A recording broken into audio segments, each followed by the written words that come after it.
आज का प्रातः क्लास है 10/11/68। कई बच्चे कहते हैं हमको याद नहीं पड़ता है।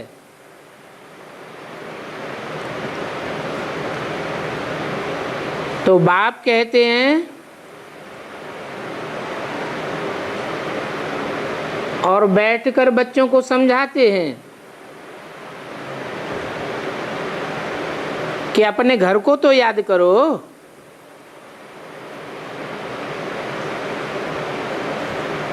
उस घर को कहा जाता है टावर ऑफ साइलेंस।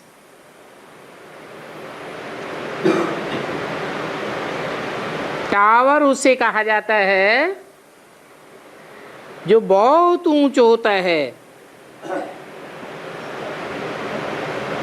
तो घर है टावर ऑफ साइलेंस और टावर ऑफ सुख।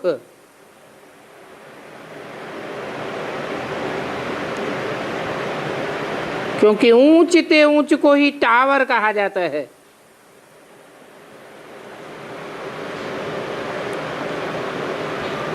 तुम शांति के टावर हो और वहां जाने के लिए पुरुषार्थ कर रहे हो।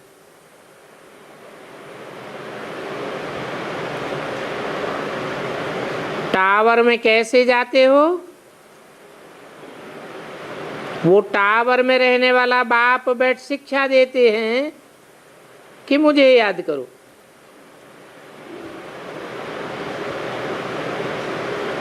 उनको घर मुक्ति धाम शांति धाम भी कहा जाता है।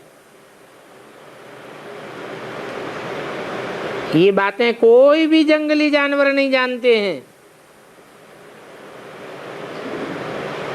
बाप बच्चों को कहते हैं,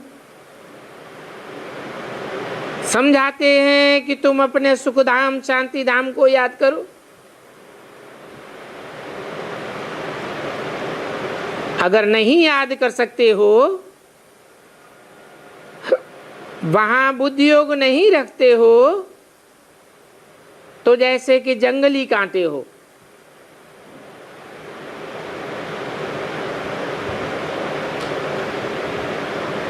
इसलिए दुख भी भासता है।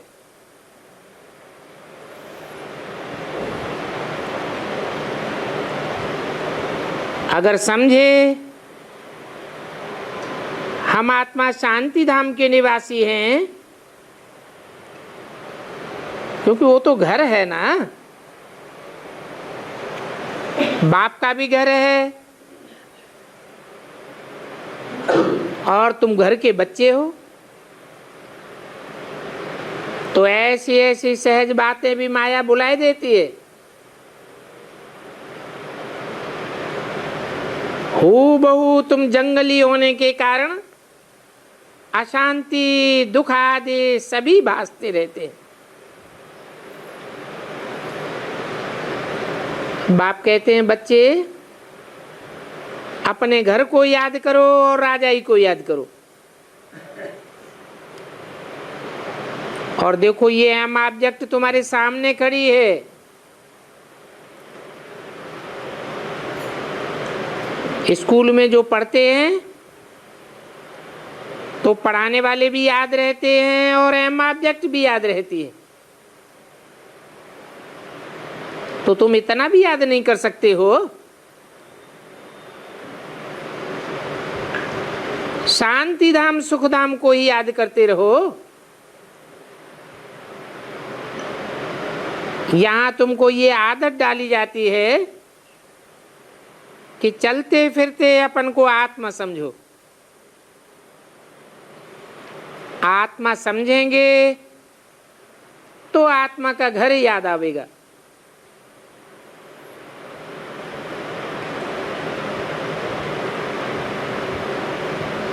वहां शांति धाम सुख धाम में मिलता भी सुख और शांति। तो क्यों नहीं अपने घर और सुख धाम को याद करो? वो सुखधाम है, सुख का घाट। और ये दुनिया दुखधाम है, दुख का घाट। इतनी सहज बात भी तुम याद नहीं कर सकते हो, और यहाँ बाप के सामने बैठे भी तुमको बाहर की बातें याद आ जाती हैं। अब घड़ी घड़ी तो बैठ नहीं कहेंगे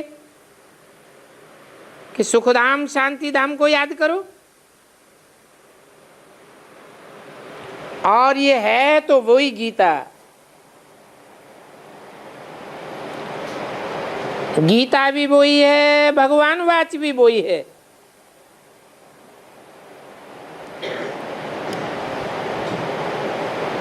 और नर से नारायण बनाने वाला जो भगवान है, वो भगवान जरूर स्वर्ग का मालिक बनावेंगे। जबकि स्वर्ग का मालिक बनाने वाला बाप बैठा है, तो घर को और स्वर्ग को याद करना है। याद करते करते तुम्हारी अंतमते सुगति हो जाएगी। कहते भी हैं ईश्वर की गतमत न्यारी, अर्थात भगवान बाप जो गति सदगति के लिए मत देते हैं, वो सारी दुनिया से न्यारी है। नहीं तो दुनिया में कितने ढेर मनुष्य हैं और ढेर के ढेर उनके गुरु हैं। ये तो बाप ने समझाया है। कोई भी धर्म स्थापक को गुरु नहीं कहा जाता है, क्योंकि गुरु तो वापस ले जाने वाले को कहा जाता है। वो वापस तो ले जा नहीं सकते, और ही अपने पीछे पीछे ढेरों को ले आते हैं। वास्तव में वानप्रस्थ व निर्वाण धाम जाने के लिए गुरु किया जाता है, परंतु कोई भी वाणी से परे की स्टेज में नहीं ले जाते।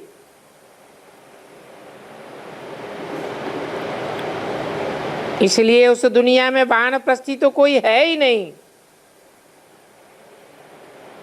ऐसे ही कह देते हैं वानप्रस्थ धारण किया। वानप्रस्थ अर्थात वाणी से परे, वो तो शांति धाम ही है, आत्माओं का घर है। तो वानप्रस्थ का अर्थ न गुरु लोग और न उनके फॉलोअर्स जानते हैं। इसलिए कहा जाता है गुरु जिनके अंधले चेला सत्यानाश। सभी की सत्यानाश है।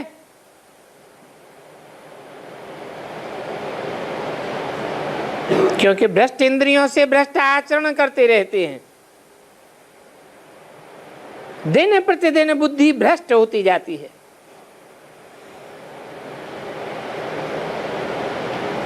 श्रेष्ठाचारी देवताओं की तो कितनी मूर्तियां और कितने चित्र हैं।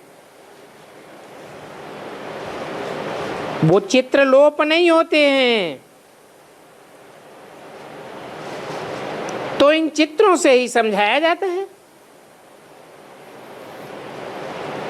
उसमें भी बच्चों को समझाया जाता है कि ये चित्र हैं सतयुग के और ये हैं त्रेता के। रामचंद्र त्रेता का है ना, परंतु इनको भी भगवान नहीं कहा जा सकता। भी क्यों लगा दिया? अर्थात सतयुग के कृष्ण को भी भगवान नहीं कहा जा सकता और त्रेता के रामचंद्र को भी भगवान नहीं कहा जा सकता। तो कहेंगे लक्ष्मी नारायण को भी भगवान भगवती नहीं कहा जा सकता।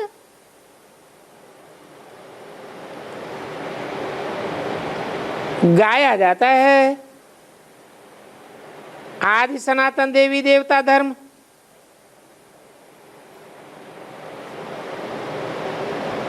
तो सिवाय देवी देवताओं के कोई भी स्थायी पवित्र नहीं रहते।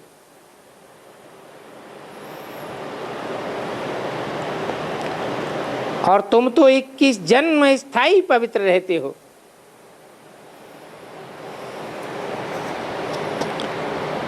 फिर बाद में आस्ते आस्ते सुख कम हो जाता है। त्रेता को कहेंगे सैमी स्वर्ग,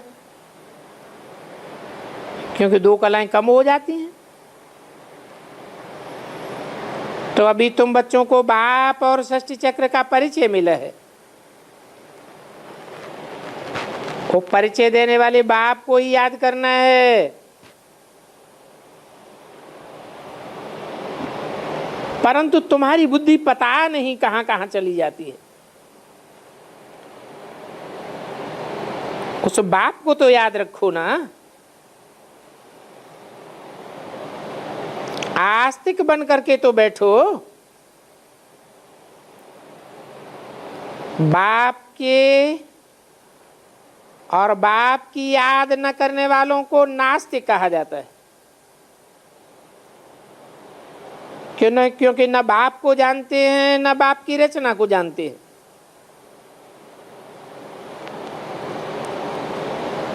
बाप और रचना के आदि मध्य अंत को तुम जानते हो। उस जड़ झाड़ का आदि मध्य अंत नहीं कहा जाता है।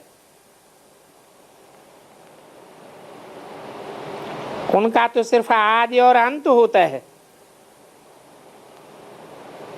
ये तो चैतन्य झाड़ है।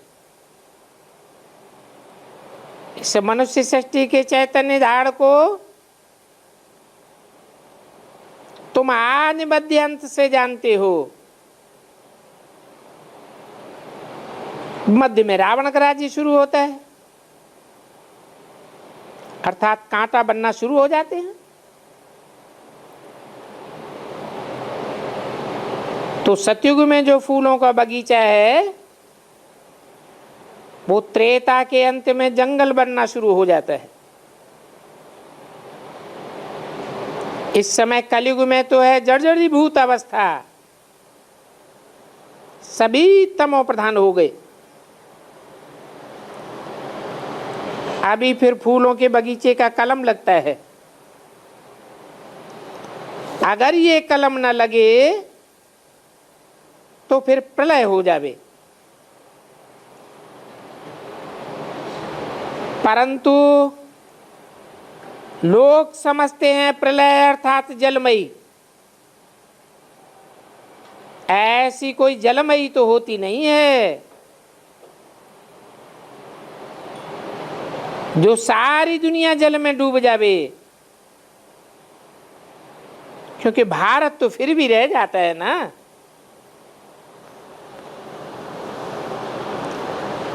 बच्चे जानते हैं चारों तरफ जलमयी हो जाती है।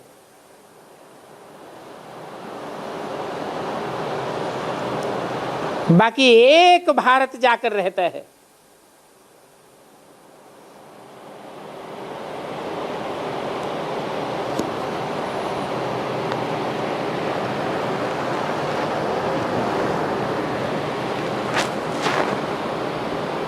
जैसे पानी के बीच चढ़ते हैं और फिर उतरते हैं, तो ये भी जैसे वीर चढ़ती है।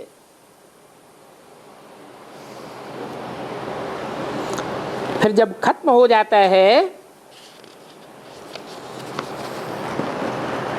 तो वीर उतरती जाती है। वीर बाढ़ को कहा जाता है।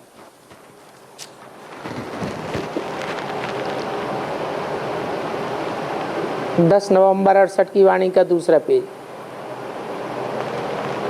तुमको बहुत लोग उलाहना देते हैं कि तुम ब्रह्मा कुमार कुमारियां सिर्फ मौत मौत कहती रहती हो। अरे कुछ तो शुभ बोलो। बोलते ही रहते हो 7 वर्ष में मौत होगा, 8 वर्ष में मौत होगा, जब देखो तब मौत की ही बात सुनाते रहते। अरे हम मौत की बात कहाँ सुनाते हैं?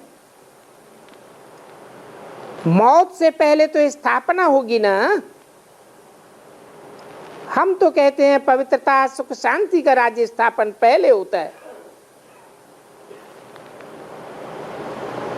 अभी गुप्त वेश में ये स्वर्ग की स्थापना हो रही है।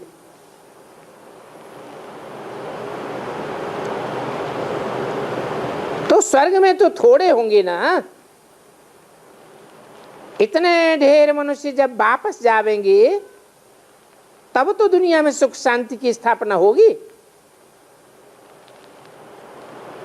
तो हम तो शुभ बोलते हैं।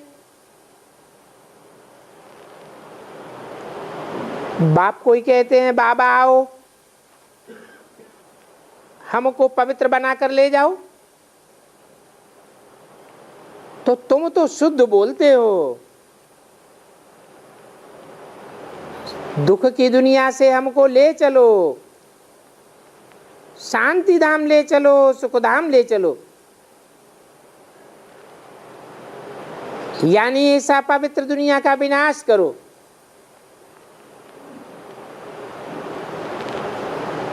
अपवित्र अर्थात दुष्कर्म करने वाले, तो गीता में लिखा हुआ है विनाशाय च दुष्कृताम, सारी दुनिया दुष्कर्म करने वाली है। तो मैं आकर के पावन दुनिया की स्थापना करता हूं, दुष्कर्म करने वालों का विनाश करता हूं। तुम कहते ही हो विश्व में शांति हो, परंतु जानते नहीं हैं कि विश्व में शांति कब थी। सारे विश्व में शांति तो सतयुग में ही होती है।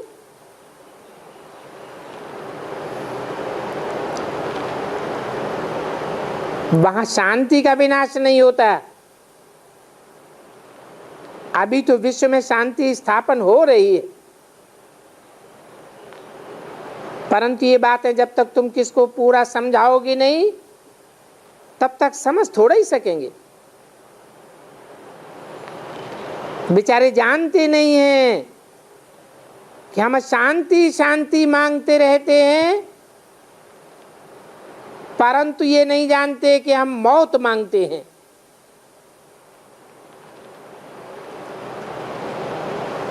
और वो शांति तो कोई दे ही नहीं सकता है।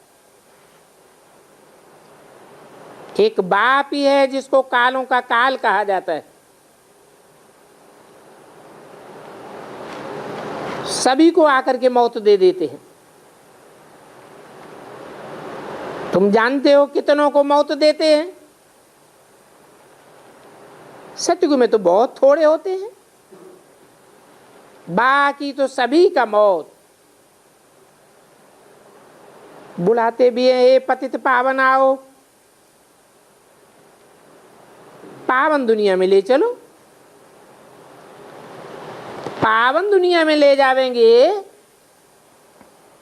तो इस पतित दुनिया का क्या हाल होगा? जरूर पतित पुरानी दुनिया का मौत होगा। पुरानी दुनिया में पावन कैसे रहेंगे? मनुष्य तो पावन दुनिया और पतित दुनिया का अर्थ ही नहीं समझते हैं। पावन दुनिया में बहुत थोड़े मनुष्य और शांति से रहते हैं, और ये बात समझाना कितना सहज है, फिर भी किसी की बुद्धि में नहीं बैठता है। ये भी रामानुसार कहेंगे, सभी की बुद्धि में नहीं बैठना है।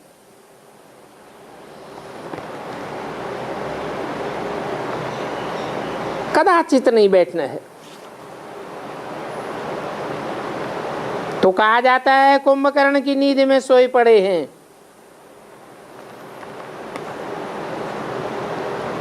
ऐसे कुंभकर्ण कब नहीं सुनेंगे, कब नहीं जागेंगे। ये ड्रामा बड़ा विचित्र है।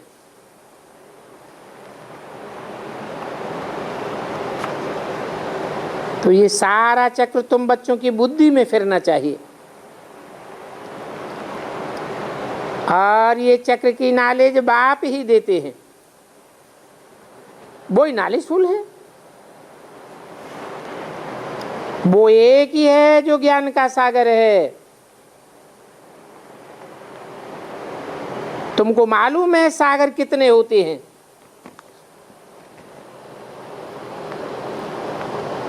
नाम तो बहुत हैं।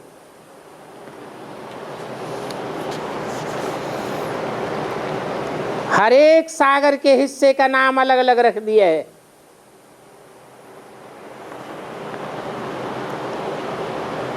प्रशांत महासागर, अंध महासागर,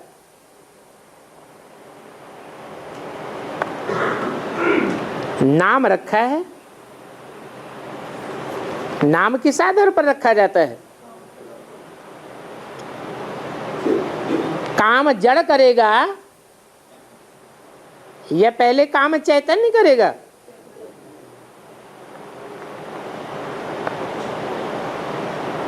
तो जानते नहीं है कि सागर तो एक ही है।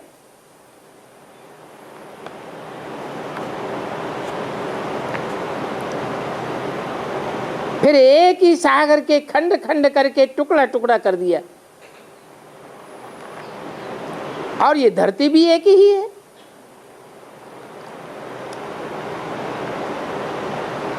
परंतु कितना टुकड़ा टुकड़ा कर दिया है। 7 सागर बताते हैं तो 7 महाद्वीप कर दिए हैं।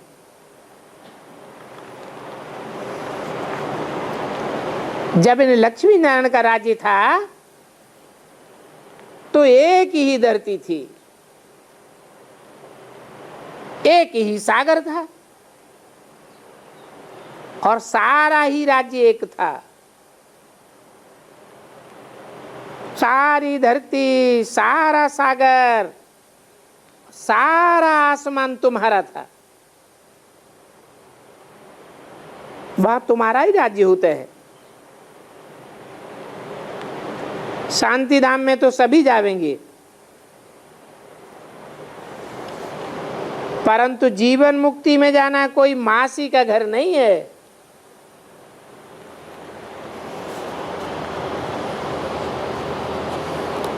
कितने जावेंगे?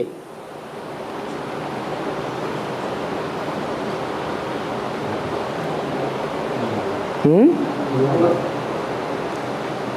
9 लाख जीवन रहते रहते मुक्ति में जावेंगे। जीवन भी बना रहे और दुख दर्दों से मुक्ति भी महसूस करें। उनकी संख्या 9 लाख होगी क्या?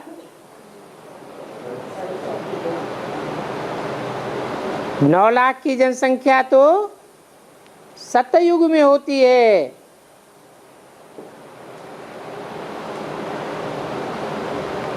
जो सतयुग में जन्म लेंगे वो शरीर छोड़ करके जन्म लेंगे, जीवन छोड़ना पड़ेगा या जीवन रहते रहते जन्म लेंगे? तो जीवन मुक्त कैसे कहेंगे? जीवन मुक्त तो उनको कहा जाता है जो पुरुषार्थी जीवन में ही ऐसा पुरुषार्थ करके दिखावे जो उसी जीवन में दुख दर्दों से मुक्ति हो जाए और आत्मा सुख का, शांति का अनुभूति करे।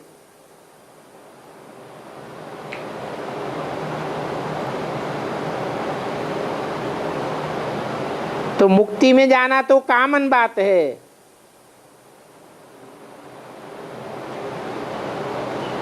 जीवन मुक्ति में जाना ये कोई कॉमन बात नहीं है।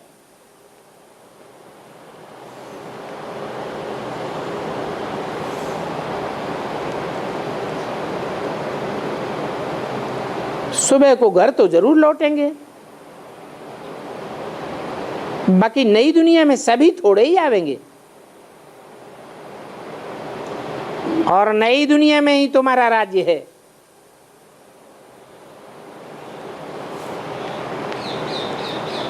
फिर भी उस नई दुनिया में भी कई तो बहुत देरी से आते हैं।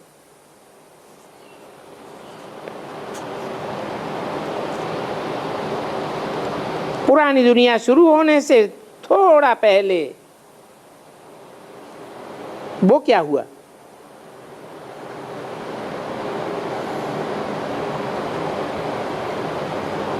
क्योंकि अच्छी तरह नहीं पढ़ते हैं तो त्रेता के अंत में आ जाते हैं, तो वो बाकी थोड़ा सुख पावेंगे ना,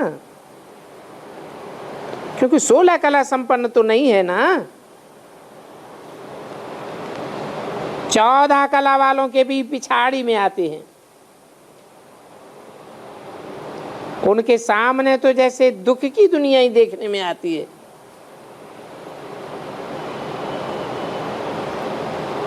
वहां तो भल कुछ भी नहीं मालूम पड़ता है, क्योंकि ये मालूमात तो तुम्हें अभी संगम युग पर होती है। ये नॉलेज सिर्फ अभी संगम युग पर तुम्हारी बुद्धि में है।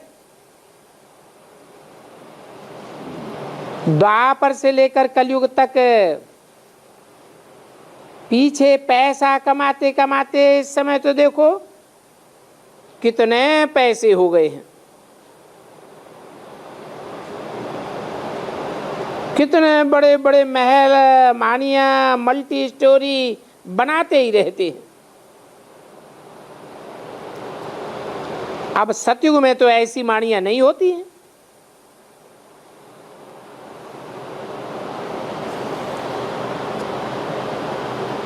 द्वापर में भी नहीं होती हैं। ये तो कलयुग में आकर इतने मार वाले मकान बनाते हैं।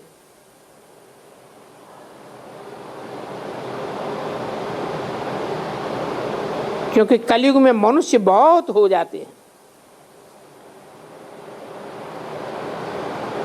दिन प्रतिदिन वृद्धि होती जाती है, तो इतने मनुष्य कहाँ रहे? जहां धंधा आदि बहुत है वहां बड़े बड़े मकान बनाते रहते हैं, तो जंगल में भी मंगल हो जाता है, मकान बनते जाते हैं। अभी 80 वर्ष में बंबई देखो क्या हो गया है। वहां कितने मनुष्यों की आबादी हो गई।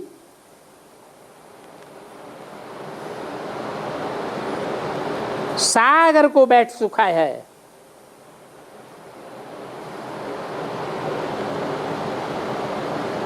सागर सूखेगा तो क्या कम हो जाएगा और क्या ज्यादा हो जाएगा?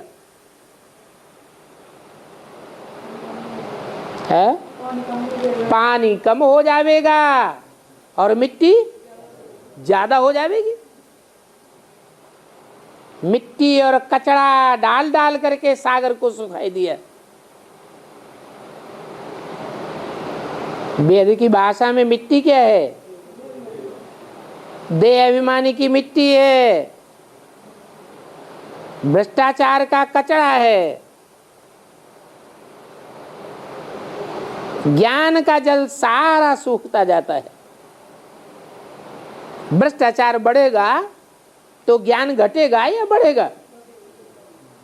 ज्ञान की घटोतरी होती जाती है। अभी देखो बंबई में कितने मनुष्य हो गए।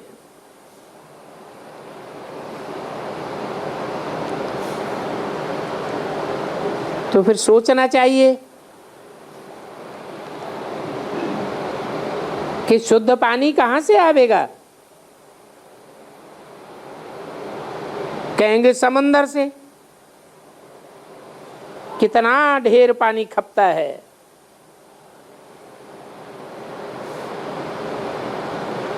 फिर जब सागर का पानी चढ़ जाएगा तो ये सभी खंड आदि खत्म हो जाएंगे। और सिर्फ सागर द्वारा खत्म नहीं होते हैं, ये पहाड़ भी फटते हैं तो आजू बाजू में सभी कुछ जलाए देते हैं। पहाड़ फटना माने भूकंप आना।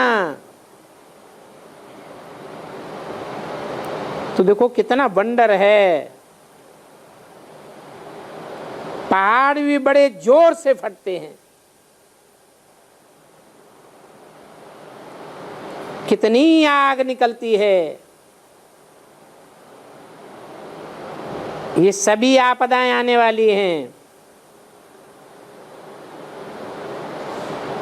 इसलिए बाप कहते हैं अभी जल्दी जल्दी तैयार होते रहो।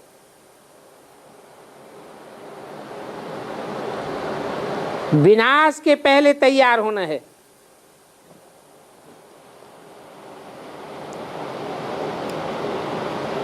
तो समझो कि बाप आई है विनाश के लिए।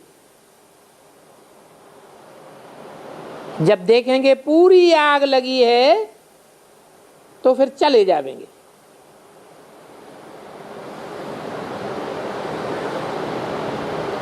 और बाप सभी को साथ ले जाएंगे।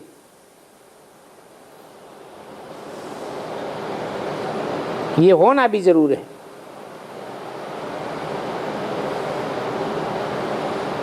परंतु इन विचारों को शास्त्र सुनाने वालों ने समय का गपोड़ा लगाई दिया है।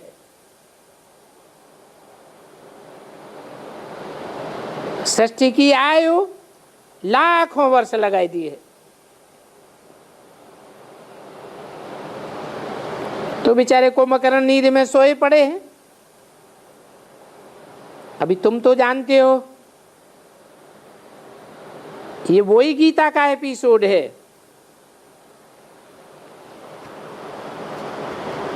जिस गीता में नर को नारायण और नारी को लक्ष्मी बनाने का ज्ञान है। अर्थात देवी देवता सनातन धर्म स्थापन होता है और सभी धर्म विनाश हो जाते हैं।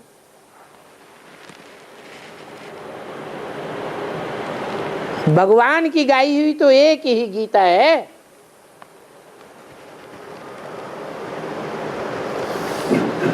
बाकी तो जो कुछ भी पढ़ते रहते हैं पुरानी दंत कथाएं हैं। 10-11-68 की वाणी का 3रा पेज। तो ऐसी ऐसी बातें धारण करके फिर सुनानी चाहिए। कई बच्चे कहते हैं हमको धारणा नहीं होती है।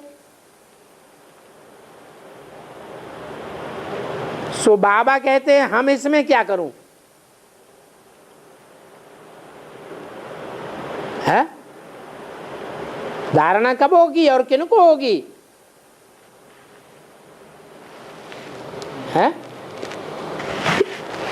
जन्म जन्मांतर की पवित्रता जिन्होंने धारण की होगी उनकी बुद्धि में धारणा होगी, नहीं तो नहीं होगी। ये तो राजधानी स्थापन हो रही है। इसमें तो सभी प्रकार के चाहिए। धारणा करने वाले भी चाहिए, ना करने वाले भी चाहिए।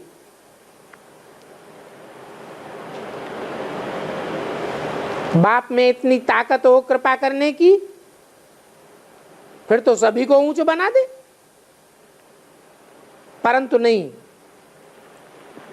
राजधानी तो नंबरवार ही बननी है।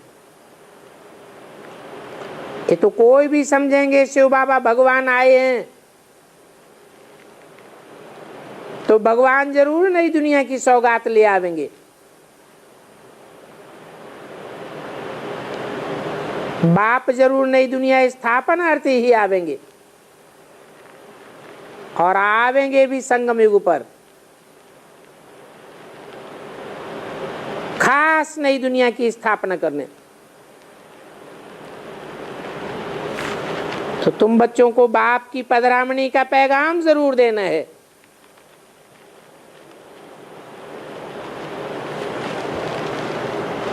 किसकी पधरामणी का? ये नहीं कहा माँ की पधरामणी का पैगाम देना है।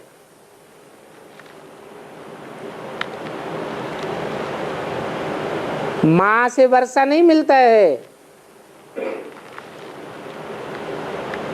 बताते हैं ब्रह्मा की याद करने से या क्राइस्ट की याद करने से कुछ भी नहीं मिलेगा, बाप से वर्षा मिलता है।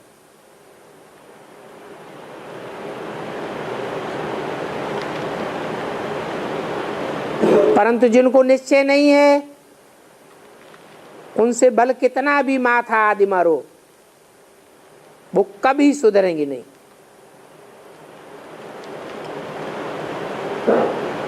आगे चल करके अखबारों में भी जोर से पड़ेगा।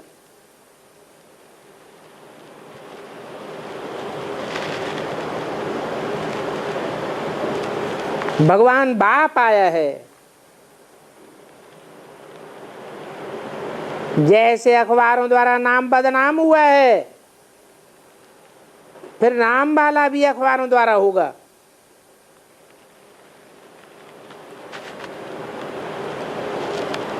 और सभी अखबारों,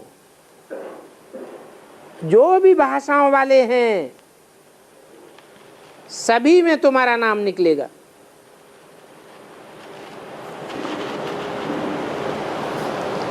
ऐसे मत समझो कि हमको कहाँ जाना पड़ेगा। नहीं, अखबारों की सर्विस होनी है। उन अखबारों द्वारा ही सुनेंगे भगवान वाच, माम एकम याद करो, तो तुम्हारे जन्म जन्मांतर के पाप कट जाएंगे। क्योंकि एक बाप ही है जो जन्म मरण के चक्र में नहीं आता,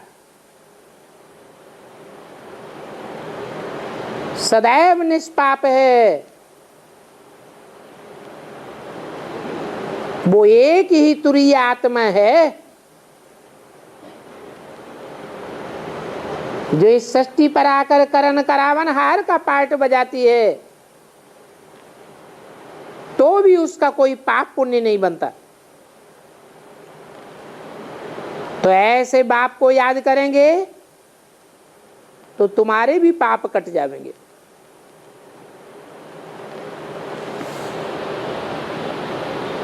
ये बातें गीता में भी हैं और अखबारों में तो पढ़ना ही है। और जब एक बार नाम वाला होगा तो फिर अखबारों में पढ़ता ही रहेगा।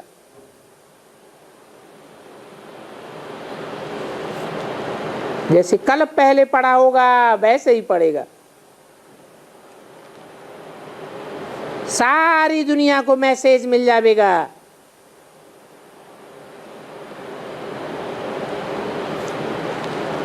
ये सभी युक्तियां इसके लिए चल रही हैं। कोई की बुद्धि में बैठ गया तो झट डालने लग पड़ेंगे।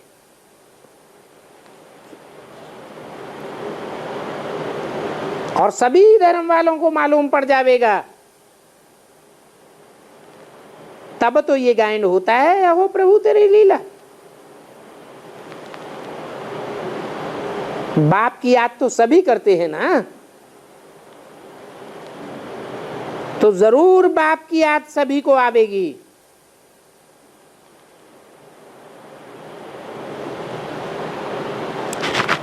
परंतु फिर पुरुषार्थ कुछ भी कर नहीं सकेंगे।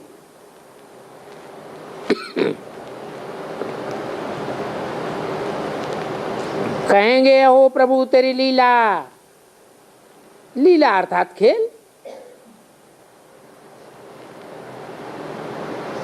जहां तहां अखबारों द्वारा ये सब बातें मालूम पड़ती रहती है। तो विनाश का समय भी आना है। ड्रामा के प्लान अनुसार जैसे कल पहले मालूम पड़ा है, अभी भी अखबारों में पड़ेगा। आगे चल करके देखना ये अखबार वाले कितनी तुम्हारी सर्विस करते हैं। अभी तो धीरे धीरे स्थापना होनी है।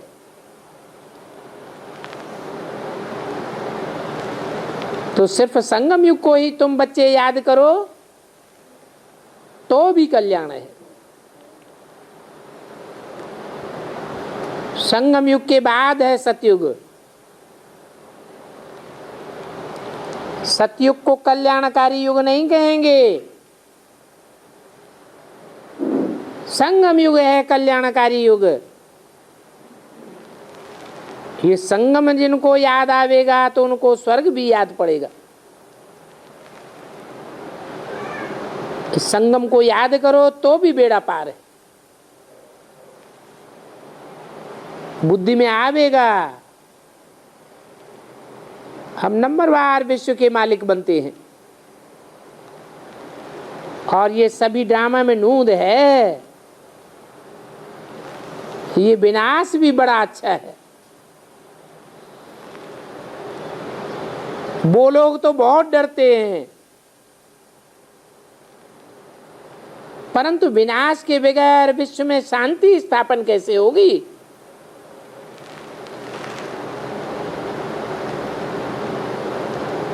विनाश का कड़ा नाम सुनकर के मनुष्य कितना डरते हैं।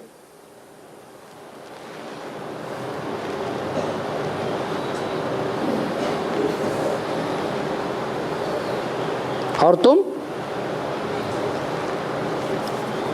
हैं?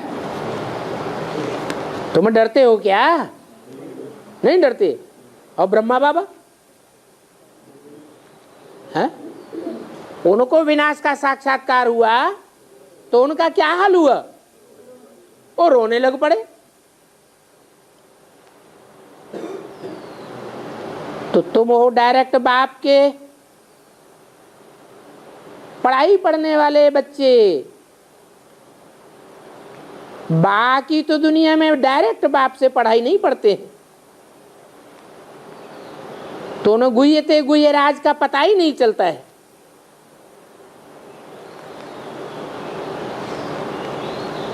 कि वह कैसे विनाश में स्थापना समाई हुई है।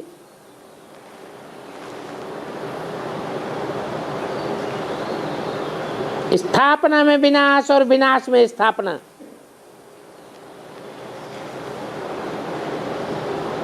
अभी तुम जानते हो शिव बाबा को ये स्थूल हाथ तो है नहीं।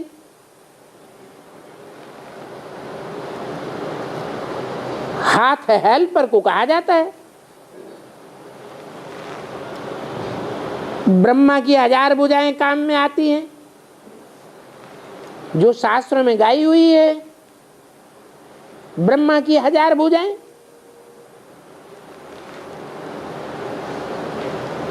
तो बाप कहते हैं तुम सब की तीरी पर बहस्त लाया हुआ हूं।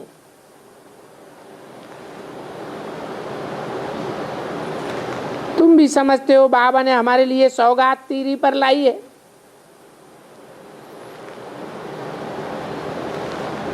फिर हम पुनर्जन्म भी स्वर्ग में लेंगे और वहां तो सुख ही सुख होगा। यहां तो है ही नरक।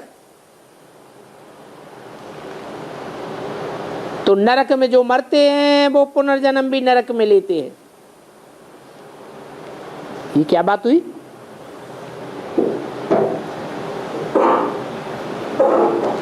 है स्वर्ग कैसे आवेगा? अभी क्या है? तो नरक में जो मरेंगे 70-71 साल तो हो चुके,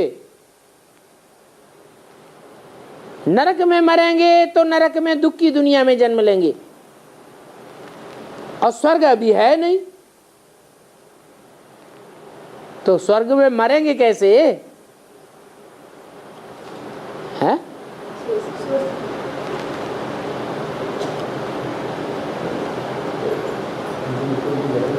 सबको नरक में ही मरना पड़ेगा ना, या कोई स्वर्ग में मरेंगे?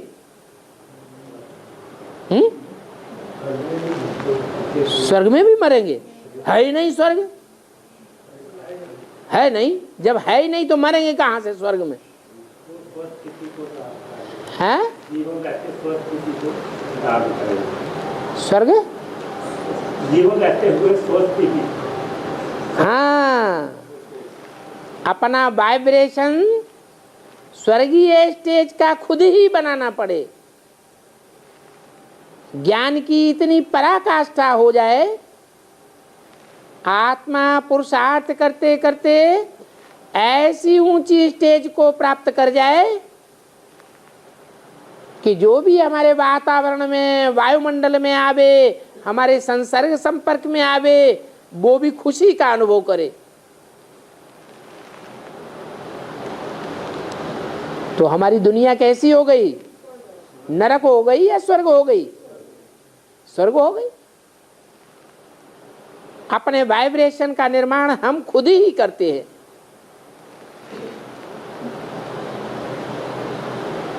बच्चा जब जन्म लेता है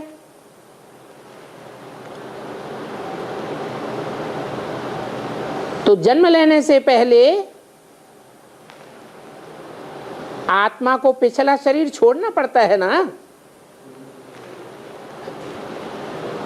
शरीर छोड़ने से पहले ही उसका गर्भपिंड तैयार होने लगता है। कोई का सुंदर सलोना चोला तैयार होता है, कोई अंधा लूला लंगड़ा पैदा होता है। ये किस आधार पर है? आत्मा की स्टेज, वाइब्रेशन के आधार पर। हर मनुष्य आत्मा का अपना अपना वाइब्रेशन होता है। इसलिए बोला सुख में मरेंगे तो सुख की दुनिया में जन्म लेंगे, अंतमते सोगते। दुख में मरेंगे तो दुख की दुनिया में जन्म लेंगे। तो कोई तो हाय हाय करते करते मरेंगे, क्योंकि जब नई दुनिया की स्थापना होती है तो एक तरफ जय जयकार और दूसरी तरफ हाहाकार होता है। अभी तुम समझते हो बरोबर, ये राइट बात है। वहां तुम स्वर्ग में होंगे, अर्थात स्वस्थिति में होंगे। स्वस्थिति तुम्हारी पक्की हो जाएगी। कोई भी परिस्थिति आवे, कोई भी माया की परीक्षा आवे, तुम अटल हो जाएंगे। आत्म की स्थिति से टलने वाले नहीं होंगे। तुम्हारा स्वर्गीय वातावरण, स्वर्गीय वाइब्रेशन तुमको स्वर्ग में जन्म दिलाने के निमित्त बनेगा। ये तो जानते हो, पावन दुनिया में अनेक प्रकार के सुख हैं।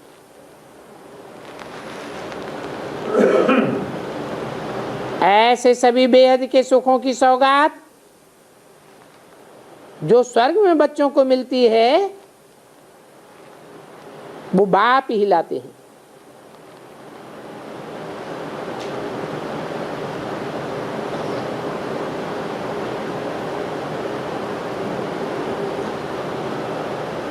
तुम छोड़ो न छोड़ो, दुनियावी वाइब्रेशन को। बाप तो जरूर सौगात लाए हैं,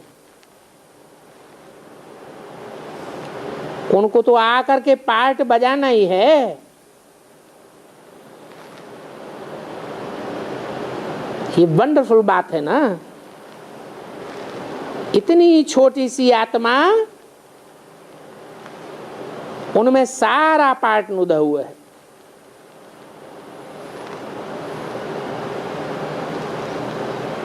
तो देखो, आत्मा आत्मा के पार्ट में रात दिन का फर्क है।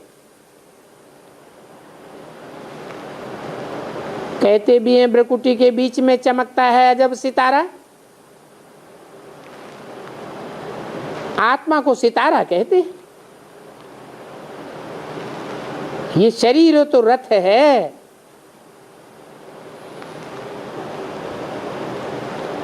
अकाल मूर्त आत्मा को कहा जाता है।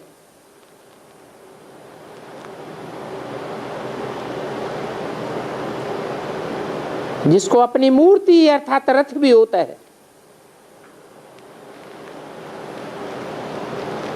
फिर ऐसी मूर्ति जिसको काल नहीं खाता है।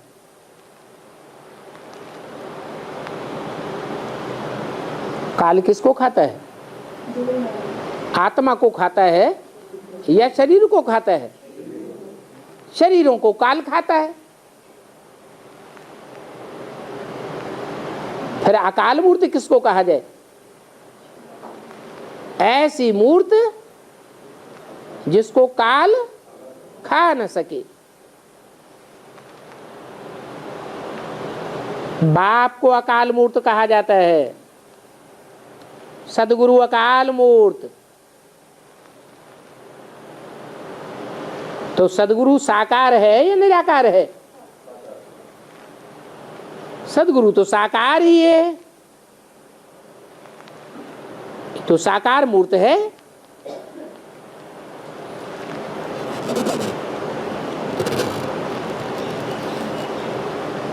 तो ये झाड़ पहले छोटा होता है, फिर पुराने पत्ते छनते जाते हैं, नए निकलते जाते हैं। झाड़ वृद्धि को पाता जाता है। जो पत्ते छनते हैं वो फिर जन्म लेते रहते हैं। जो मरते हैं वो आकर जन्म लेते हैं ना।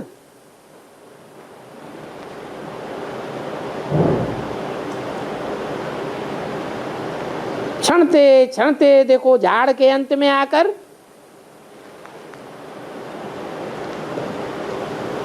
कितना जनसंख्या बढ़ जाती है।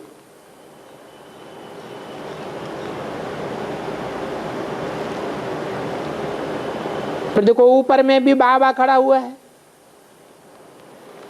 नीचे भी है तो ऊपर भी है। कौन? ब्रह्मा बाबा। मनुष्य सृष्टि का बीज आज में भी है, तो अंत में भी फल के अंदर होता है बीज, और बीच में बीज गुप्त हो जाता है। ब्रह्मा बाबा कोई बीज नहीं है, वो तो जड़ है, आधार मूर्त है। जड़ से भी पहले क्या होता है? पहले तो बीज होता है ना। तो ब्रह्मा कुमारी विद्यालय नाम पढ़ने से पहले जरूर बीज भी था। बीज बाप को कहा जाता है। शास्त्रों में तो नाम दे दिया है प्रजापति, वो तो अंत समय की बात है जब विश्वपति बनता है। आज में तो ज्ञान का बीज बोने के निमित्त बाप बनता है।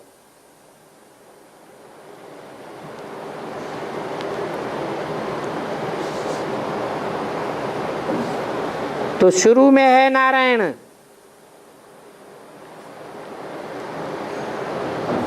और पिछाड़ी में है ब्रह्मा।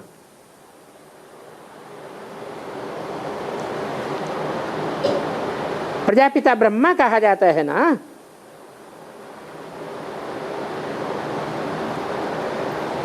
वो ब्रह्मा सो जाकर नारायण बनते हैं।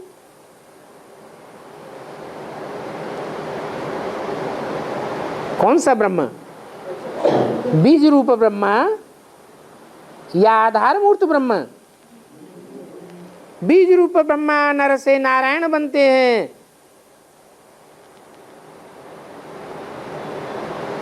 तत्वम, ये बात बुद्धि में बैठना चाहिए।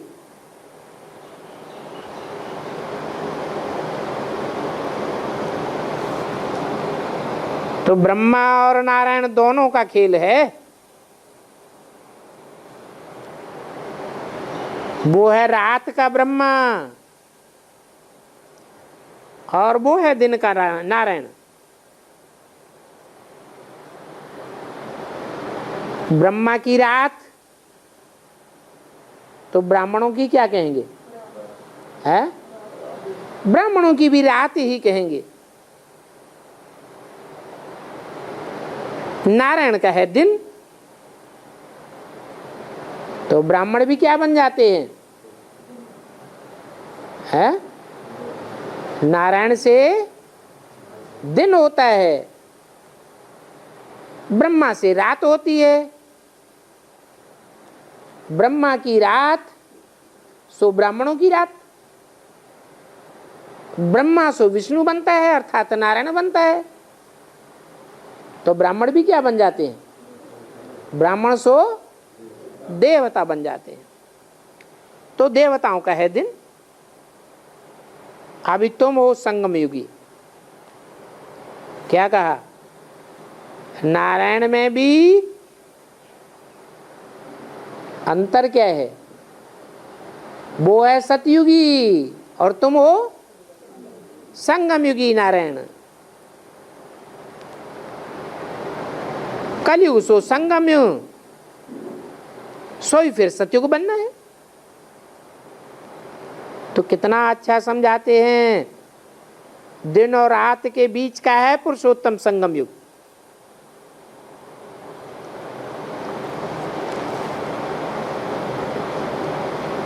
अभी क्या कहें? ब्रह्मा की रात है या नारायण का दिन है? बीच का संगम।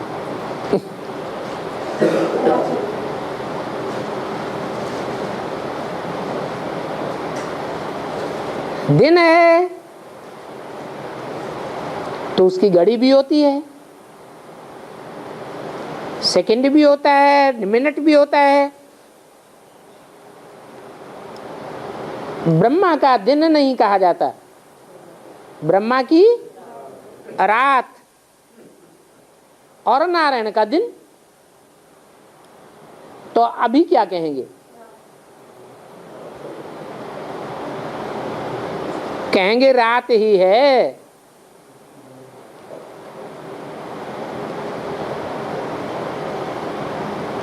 फिर होगा नारायण का दिन, अर्थात नारायण का मतलब क्या हुआ? है जिसका ज्ञान में ही वास है, ज्ञान जल ही जिसका घर है, आयन है। इसके अलावा कोई दूसरे धंधे हैं तो नारायण नहीं है।